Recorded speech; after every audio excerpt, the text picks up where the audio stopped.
Bom, olá a todos, sejam muito bem-vindos ao canal O Refúgio do Conhecimento. Bom, hoje nós daremos continuidade aqui à nossa série a respeito da história, da cultura e das etnias.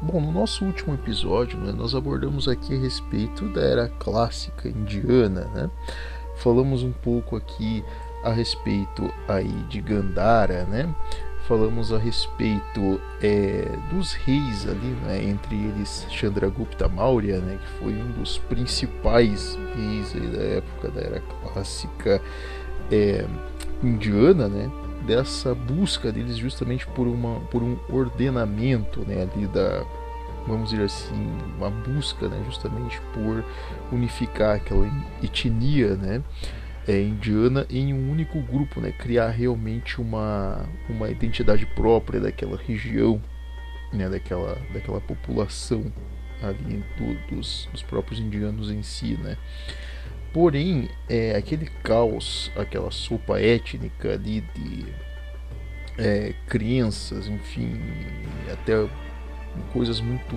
bárbaras, muito ali vamos dizer assim, até subhumanas em certos aspectos, digamos assim, impediram um desenvolvimento de uma unificação e uma expansão ali da própria cultura indiana na região. Tanto que, para o período ali que compreendeu mais ou menos 300 a mais ou menos 150 a.C., mais ou menos você teve ali um desenvolvimento, vamos dizer assim, da cultura ali indiana, na região ali, principalmente com os Mauryas, um ápice, porém ali que eles conseguiram, enfim, ter ali a sua, vamos dizer assim, a sua influência, tanto na região onde hoje se compreende o Paquistão, Afeganistão, o sopé da Cordilheira do Himalaia, até regiões onde hoje se situam, por exemplo, Sri Lanka, o Vietnã, Camboja, Bornéu e outros lugares, Indonésia inclusive. Então eles tinham uma influência muito grande,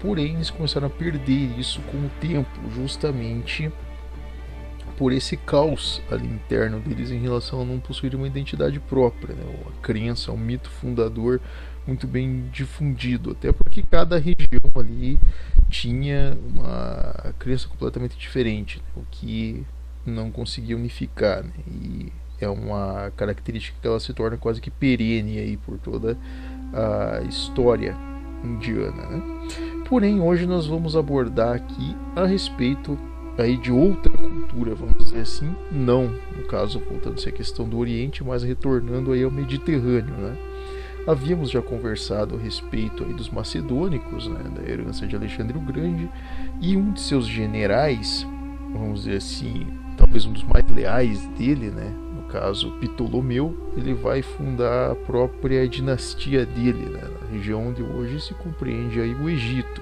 Ele vai restaurar aí parte, digamos, daquela glória histórica, do Egito Antigo, porém com uma característica, digamos, mais helenística, mais, vamos dizer assim, tecnicamente ali com essas características mais, digamos, gregas, helenísticas, mais mediterrâneas, não tanto aquele aspecto, vamos dizer assim, tribal antigo dos egípcios, aquele aspecto ali que formou o Egito Antigo. Isso até mesmo vai ter certas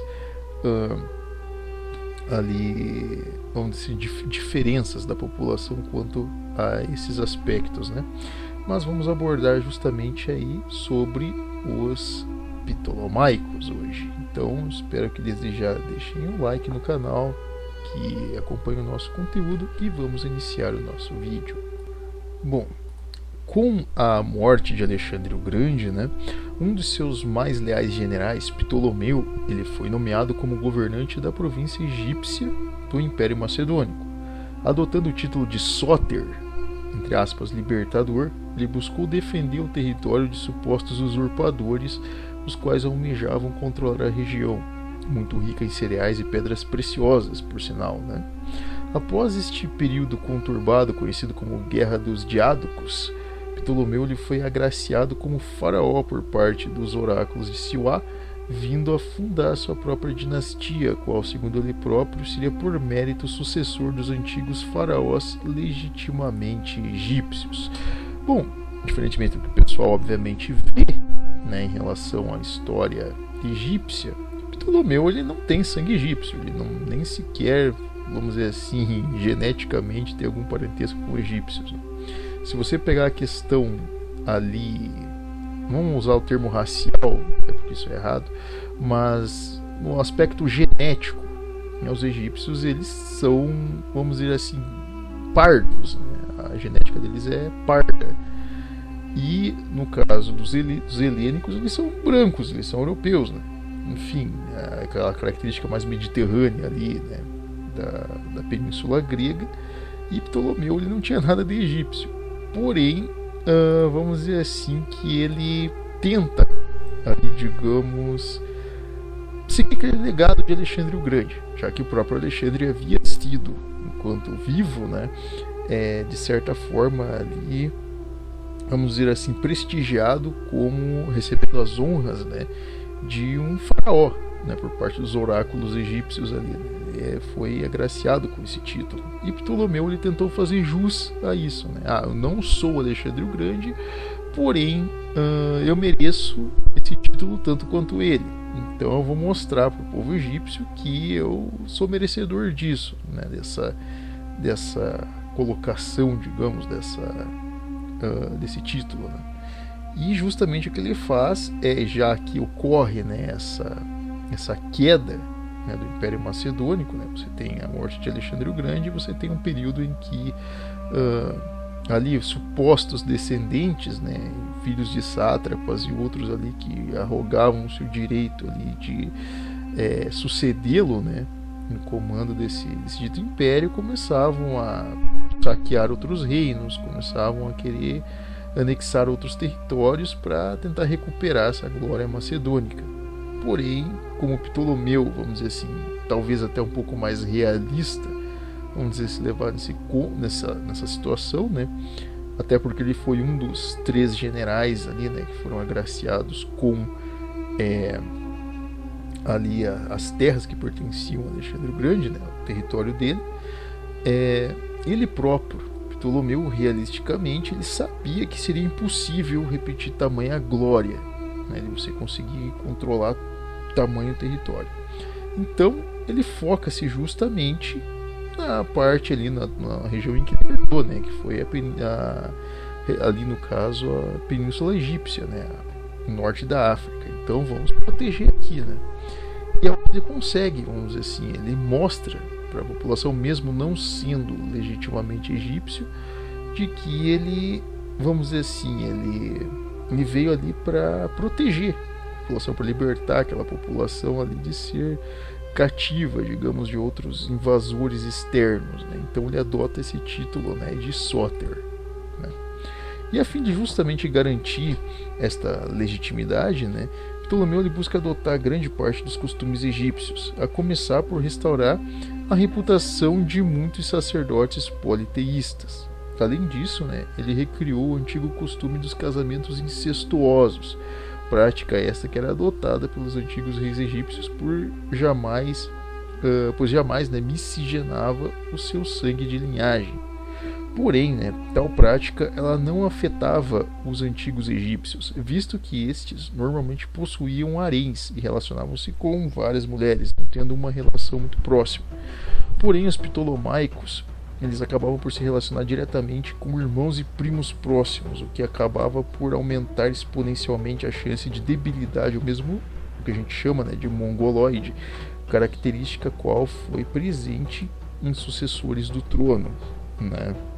Então, quando você pega essa característica, né, o que é muito interessante, né, em relação a isso, é que, vamos dizer assim, já que no caso esses generais helênicos, né, macedônicos, eles não tinham, vamos dizer assim, as características locais, eles não eram geneticamente parentes, né, seja dos egípcios, seja dos persas, enfim, dos próprios hindus, entre outros. O que eles faziam? Eles buscavam se adequar, digamos, a absorver o máximo da cultura local para que eles fossem, digamos, legitimados no comando ou aceitados ali pela população nos cargos em que estavam, né? E no caso de Ptolomeu não foi diferente, né? Para ele ser ali legitimado como faraó, como rei, o que ele faz? Ele adota muitos dos costumes egípcios. E é fato que no Egito Antigo, o que ocorria? O faraó, ele era uma espécie de semidivindade, era um semideus, né, na ideia deles, né, uma semidivindade. Então o que acontecia? O faraó ele tinha, vamos dizer assim, ali aspectos, né, da vivência dele, as quais passavam ainda simples ali, digamos, a simples vivência ali comum, né? Então eles tinham haréns, eles tinham um luxo que beirava algo fora do comum, né, do natural.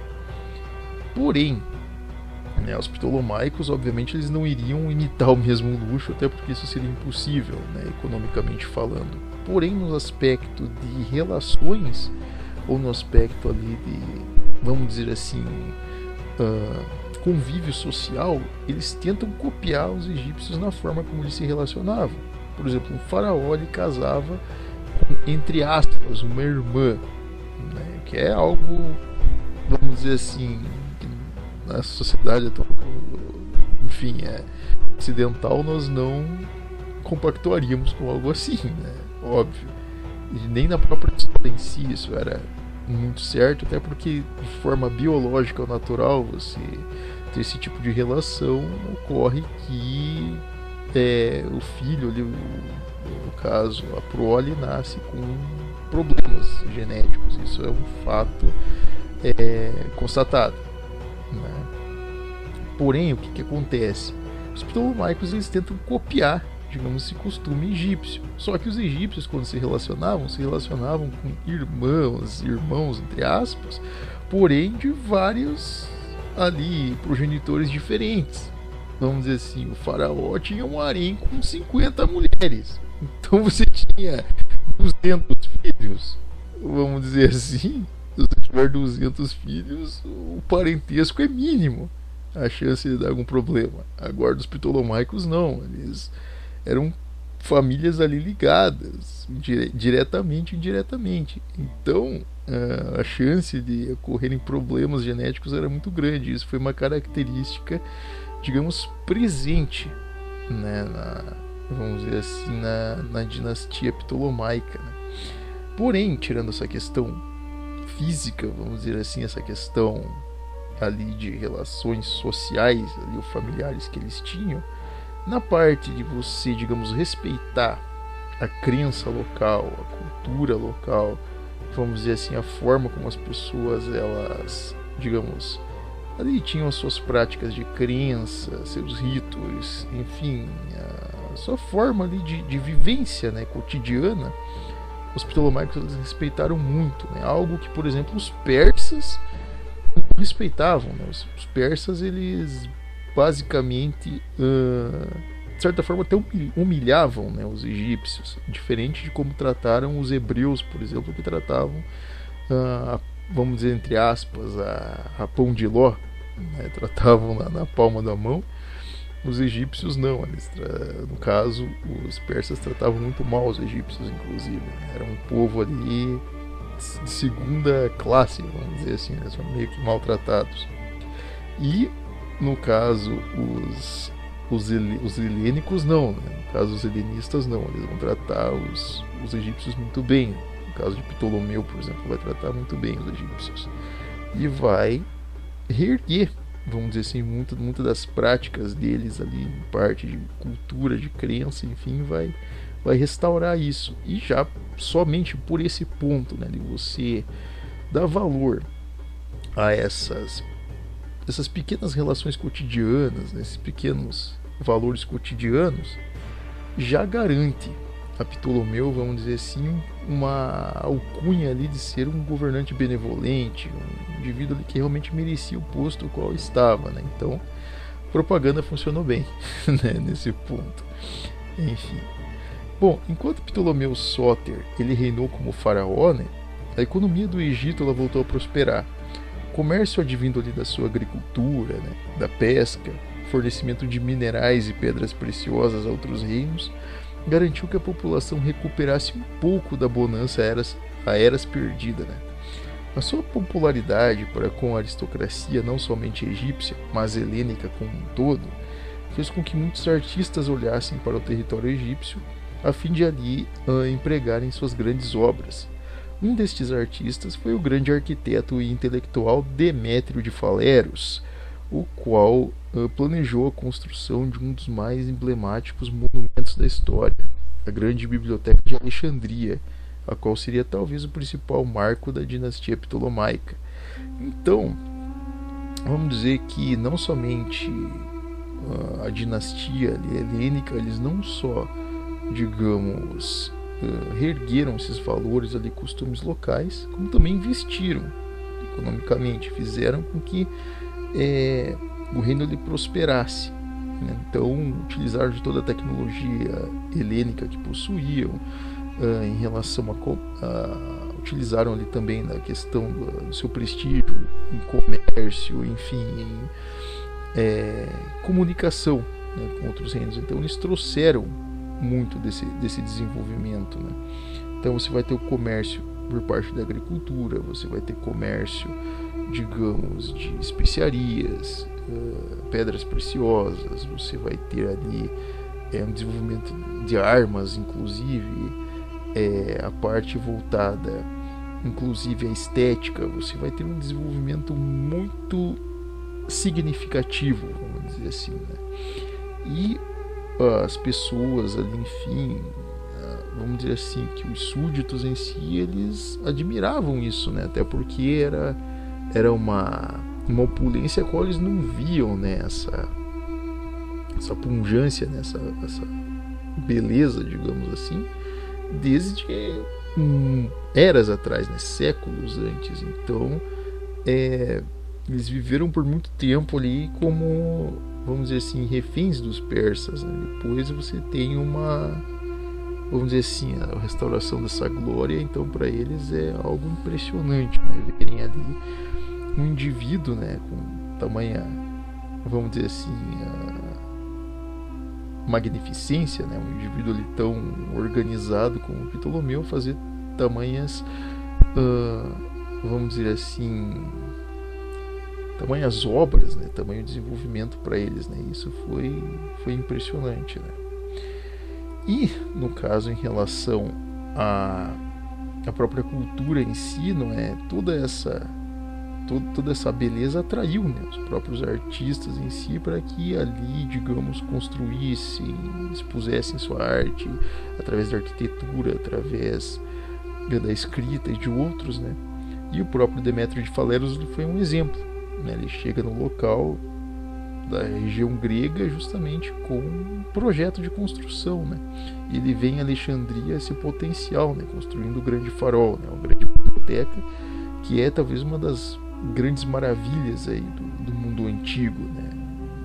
Uma das principais edificações que, vamos dizer assim, se tornou um marco, né, da dinastia ptolomaica, enquanto que para os antigos egípcios, né, você tem as grandes pirâmides, você tem o Vale dos Reis, o Templo de Abu Simbel e outros.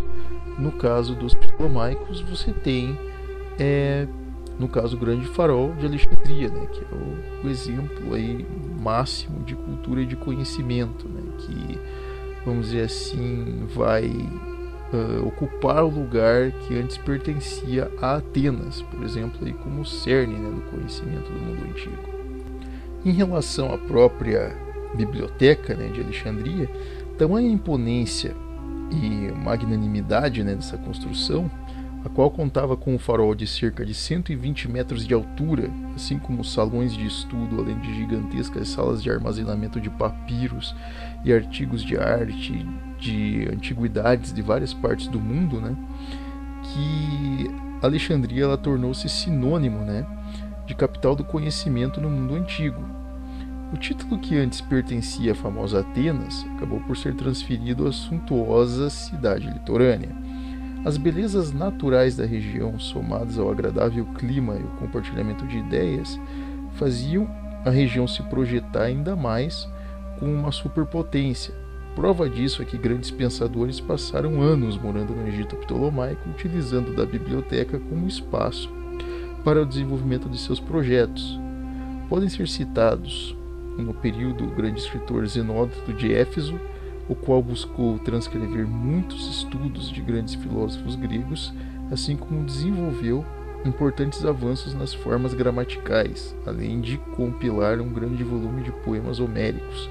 Também pode ser citado Apolônio de Rhodes, o qual compôs épicos poemas como as Argonautas, né? Além disso, também fizeram parte da biblioteca importantes personalidades como Arquimedes, importante físico e engenheiro, no qual desenvolveu as leis de estática e da hidrostática, assim como a lei do empuxo e a famosa lei da alavanca, além do próprio Euclides, né, matemático grego que desenvolveu vários dos fundamentos da perspectiva e da geometria. Para o pessoal ter uma ideia, né, a importância, né, que foi essa biblioteca, vamos dizer assim que onde antes Atenas ela, vamos dizer assim, ocupava esse espaço, né, histórico como vamos dizer assim, a grande capital, né, onde os filósofos, os matemáticos, vamos dizer assim, os médicos da época, os curandeiros ali, os médicos, vamos dizer assim, os políticos, entre outros, né, as pessoas ali com grande conhecimento enfim, procuravam, né, ali residir naquela região, né. Vamos dizer que Alexandria toma esse local, vamos dizer assim, essa posição, né, como cerne, né, em relação ao conhecimento. E muitos desses artistas vão ali residir justamente para utilizar daquelas estruturas, né, da própria biblioteca como espaço para desenvolverem os seus projetos. Então vai ser um local onde, digamos, novas teorias, vamos dizer assim, a parte de poesia, questões voltadas à própria política em si, a administração, estudos ali voltados, né, à parte da geometria e desenvolvimento gramatical, inclusive, na forma gramatical, né, de escrita, muito disso vai ser desenvolvido naquela região.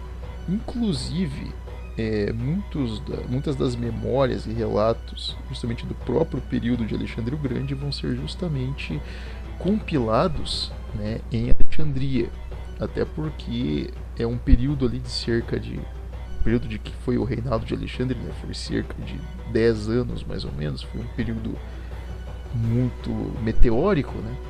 Não houveram digamos assim, tantos relatos escritos, né, o que é interessante. Muitos dos relatos eles vão ser repassados justamente pelos seus generais, ou pelos escribas ali, vamos dizer assim,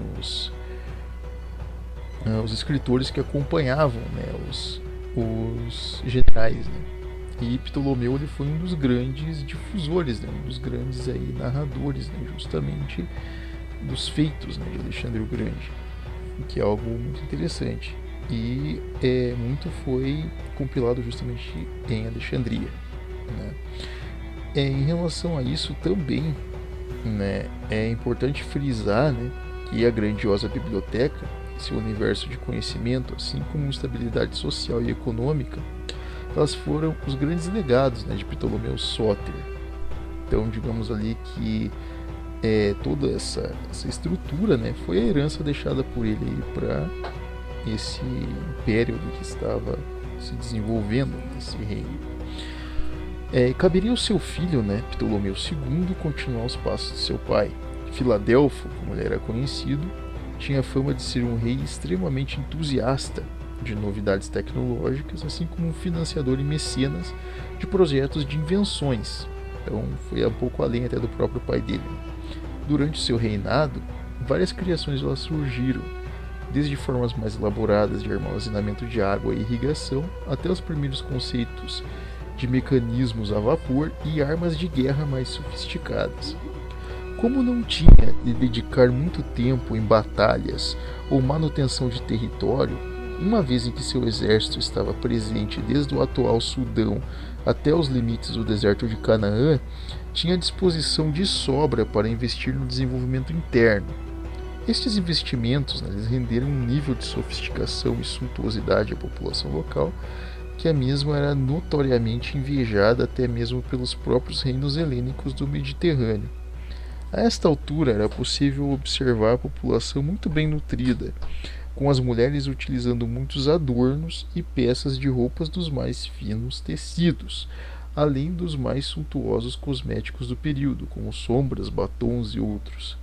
Aos homens, poderia-se contemplar a utilização de túnicas do mais fino linho, além de joias em ouro, trajes comemorativos bordados a ouro e mesmo uma condição financeira estável, a ponto de garantir ócio e entretenimento, tais como casas de banho, clubes de luta e jogos, entre outros. Esta bonança rendia grandes homenagens e títulos para a dinastia ptolomaica, a qual era vista como a joia do Mediterrâneo.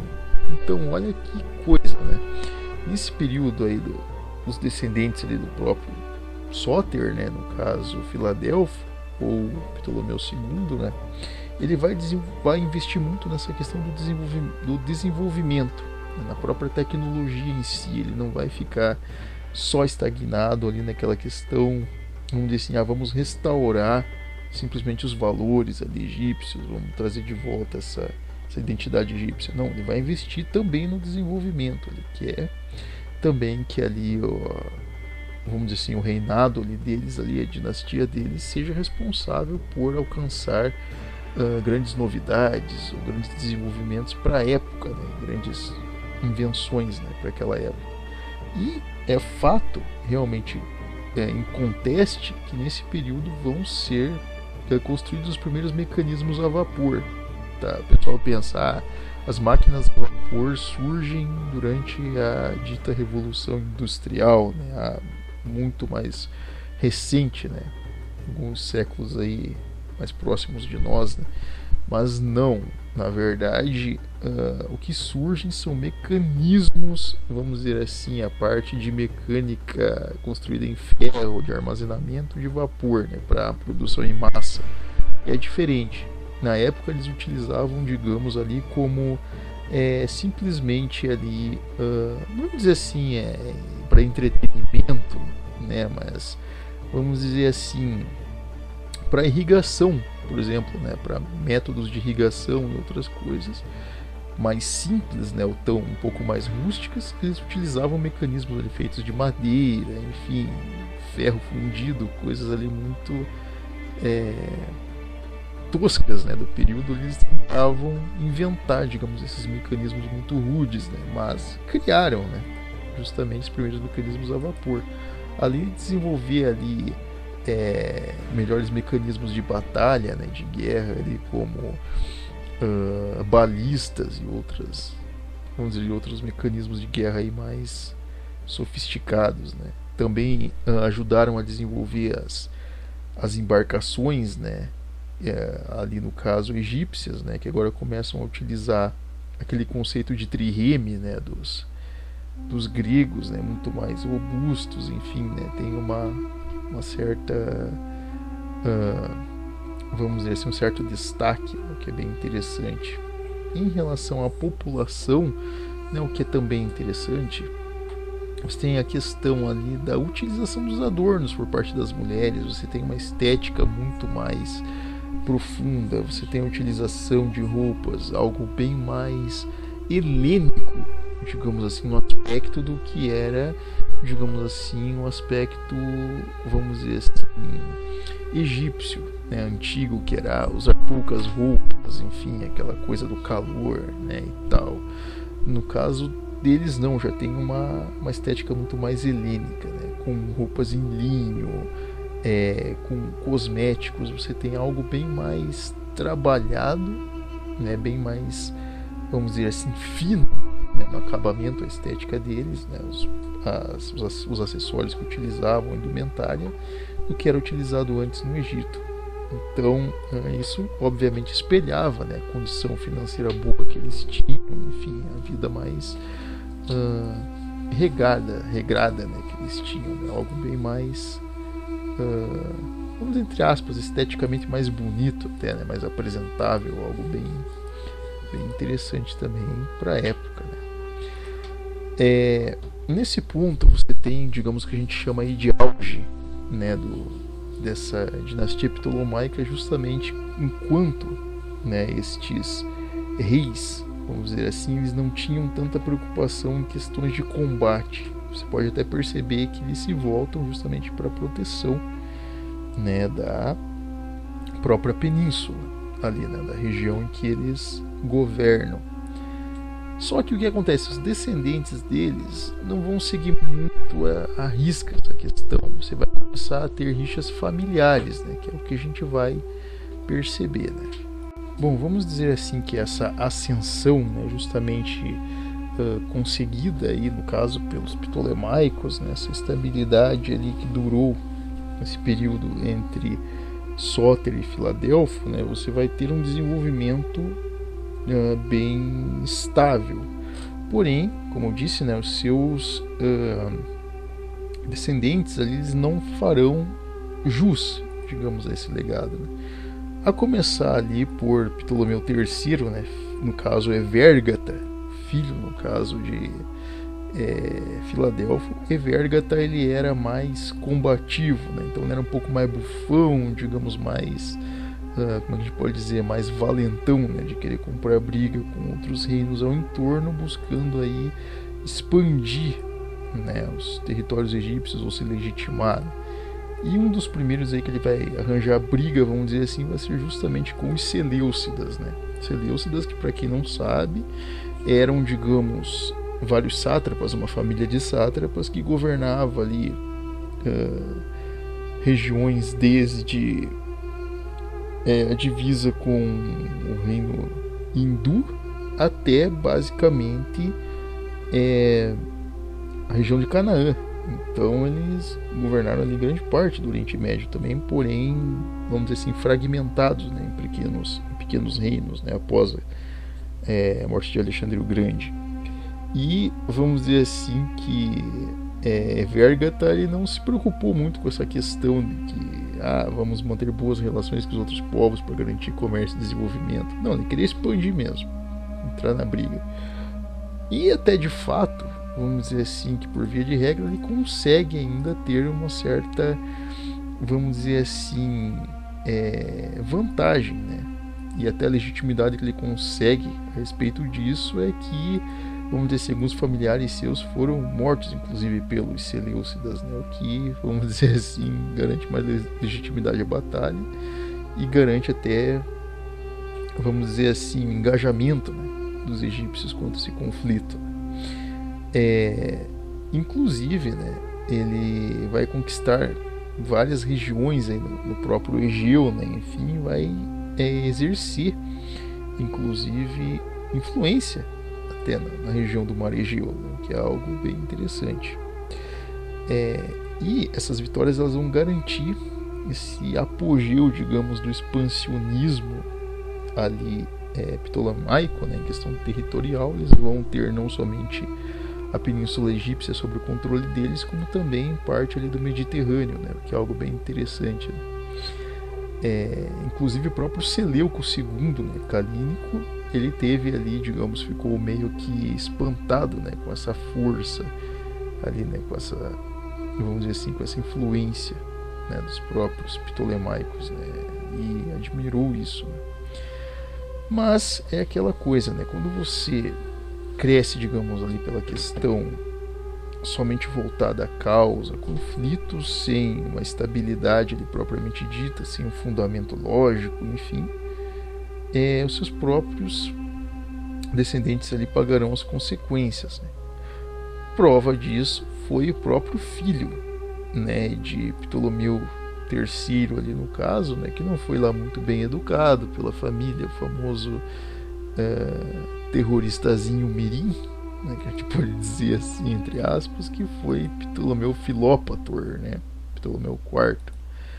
E Filópator, ele era extremamente corrupto, vamos dizer assim, numa palavra mais chula, né, crápula, e vamos dizer assim, tirânico. Né? Filópator, bem diferente dos seus antepassados, ele foi terrível no seu reino, né? Assassinou familiares, né? Matou sua própria mãe. Então o sujeito era extremamente maldoso mesmo, não tinha valores ou escrúpulos, né?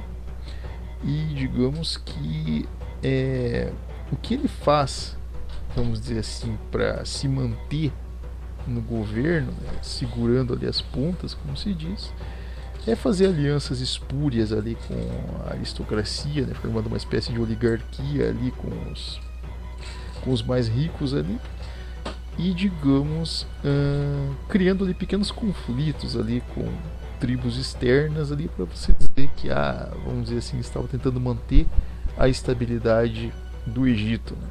Em realidade, Filópator, ele era bem corrupto nesse ponto. O negócio dele era, vamos dizer assim, simplesmente se manter no poder, custava o que custasse, né? Enfim,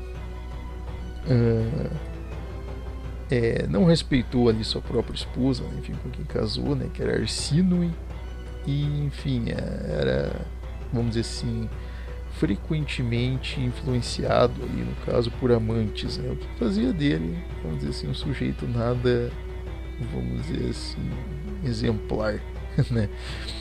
Bem interessante. Mas isso vai, vamos dizer assim, que o ponto, né, de infusão que começa a, digamos, demonstrar ali o declínio, né, dos Ptolemaicos foi justamente esse reinado de Filópator, né, que começou a dar mau exemplo justamente a todos os seus descendentes, né? E tanto Ptolomeu V quanto Ptolomeu VI, né, nesse caso Epifânio, né, que seria Ptolomeu V, faz a mesma coisa também que ele, né? Vamos dizer assim, ali criando alianças espúrias, enfim, para continuar mantendo-se, vamos dizer assim, no poder, né? E, enfim, cada um de seus sucessores, né, ali no caso do trono, todos esses sucessores da dinastia serão cada vez mais fracos. Enfim.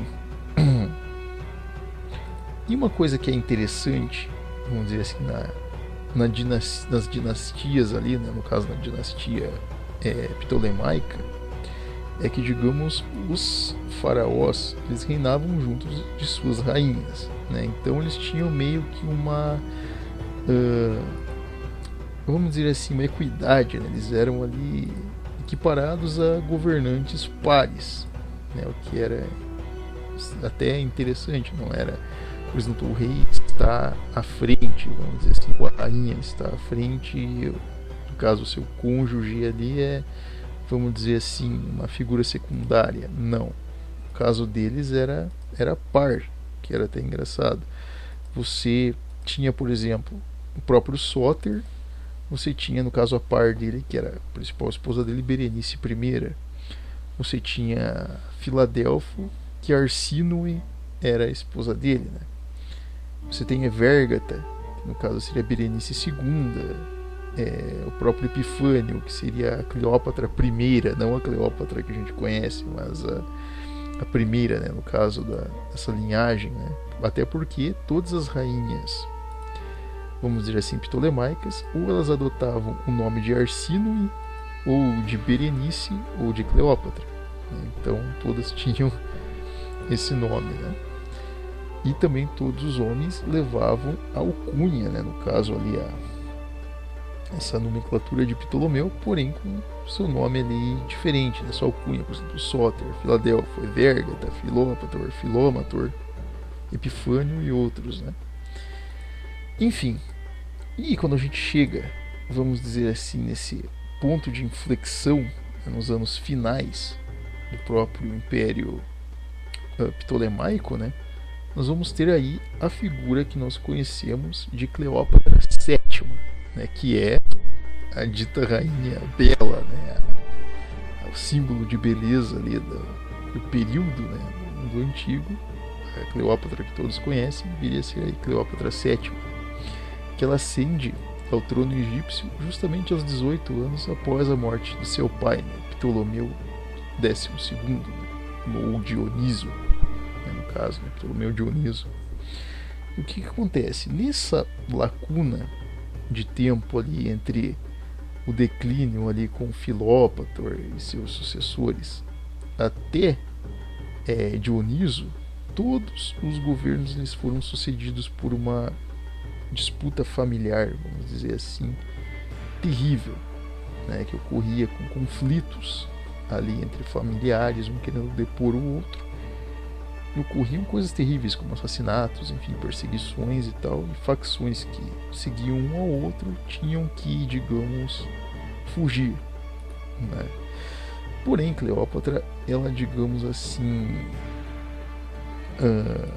buscou até uma certa estabilidade, enfim, ali reinando com corregentes, vamos dizer assim, corregentes homens, né, entre o período ali de 51 a 30 a.C., né.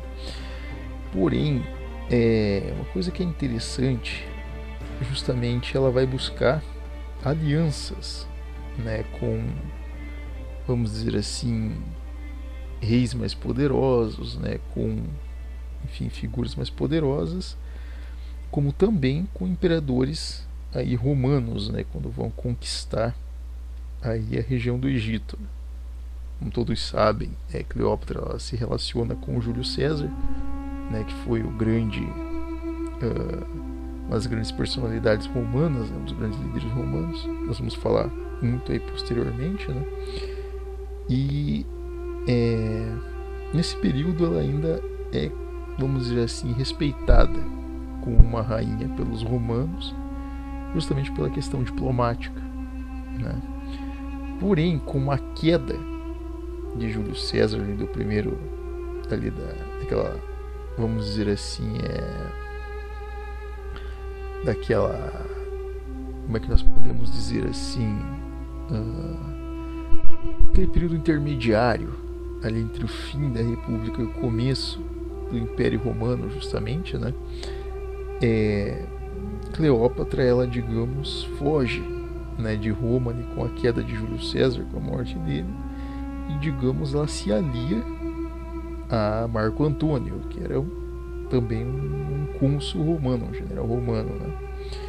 E ela, digamos assim, vai virar uma espécie de amante dele, né? O que por si só já é algo, vamos dizer assim, visto com muito maus olhos, né? Por isso de todos os romanos que começam a chamar ela de todos os, vamos dizer assim, de todas as pejorações possíveis, né? Entre elas aí meretriz, enfim, vamos dizer assim, mulher da vida, enfim, né?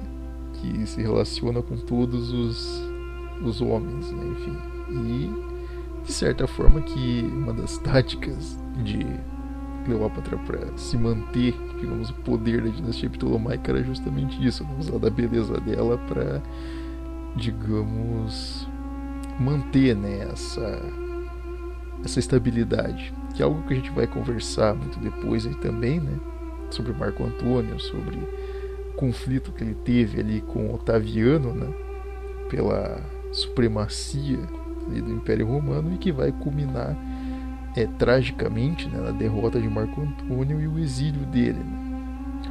E sabe-se, né, posteriormente, que Marco Antônio ele é ferido em batalha, morre, né, no caso nos braços de Cleópatra, e Cleópatra, para não se tornar, digamos, um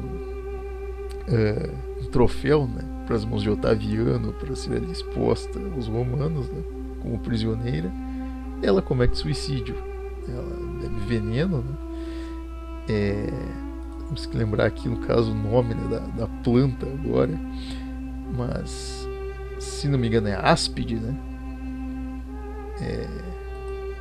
Enfim, o arsênico, não lembro bem, é um tipo de veneno que ela ela se utiliza, né, que acaba cometendo suicídio. né, e justamente findando com a própria dinastia ptolomaica. Aí as pessoas pensam, tá, mas e o legado, né, dos ptolemaicos em relação à Alexandria, a sua estrutura? Pode-se dizer que muito do que os romanos trazem de conhecimento no mundo helênico, né, que vão aplicar depois no seu império, enfim, vai vir de Alexandria, justamente da antiga biblioteca, né, de todos os escritos, de todo o conhecimento ali agregado, né? A própria Alexandria como estrutura dura séculos ainda à frente, né? Há relatos, inclusive, já da nossa era moderna, né, de 300, 400 depois de Cristo, em que filósofos e estudiosos justamente frequentavam, né, a antiga biblioteca justamente em busca de conhecimento. Então a estrutura ela vai durar por um bom tempo, né, inclusive mesmo após aí sofrer com vários abalos sísmicos, terremotos e um maremoto que posteriormente vai destruir, né, por completo com ali o farol, né, restando ali somente ruínas.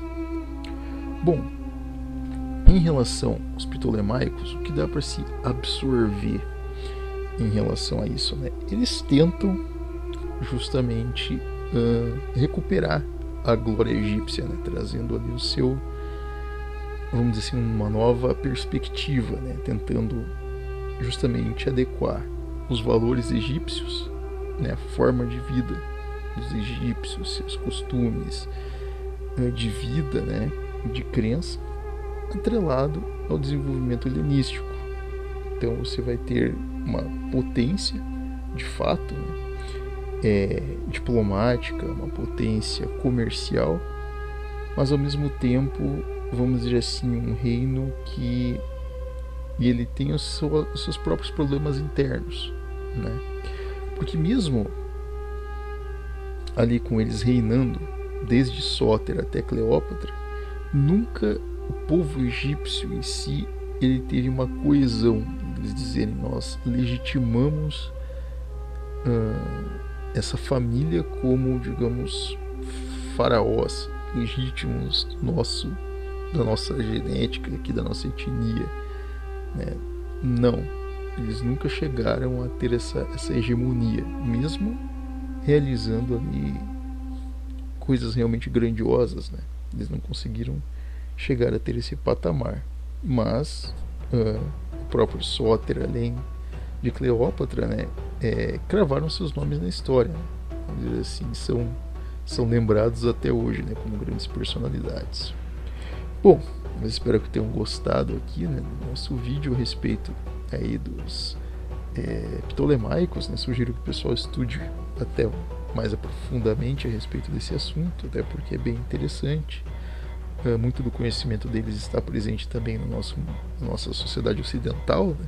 Nosso conhecimento, principalmente matemático, enfim, a parte de geometria, entre outros. É interessante pesquisar a respeito. E, bom, espero que tenham gostado aqui do nosso conteúdo de hoje, né? Abordaríamos aí, possivelmente, a partir do nosso próximo episódio, sobre os etruscos, né? Nós já vamos entrar aí na Península Itálica, né? Falando a respeito dos etruscos, das suas grandes façanhas, né? E, bom, falaremos aí de outros reinos posteriormente ainda que, vamos dizer assim, são chaves, né, para você entender a ascensão aí de um grande império, né, a respeito aí da nossa sociedade moderna, né, que lança esses degraus, né, para a nossa sociedade moderna. Mas desde já agradeço novamente a atenção de todos, espero que tenham gostado do vídeo. Deixe um like aqui no canal e nos vemos no nosso próximo encontro. Desde já, muito obrigado.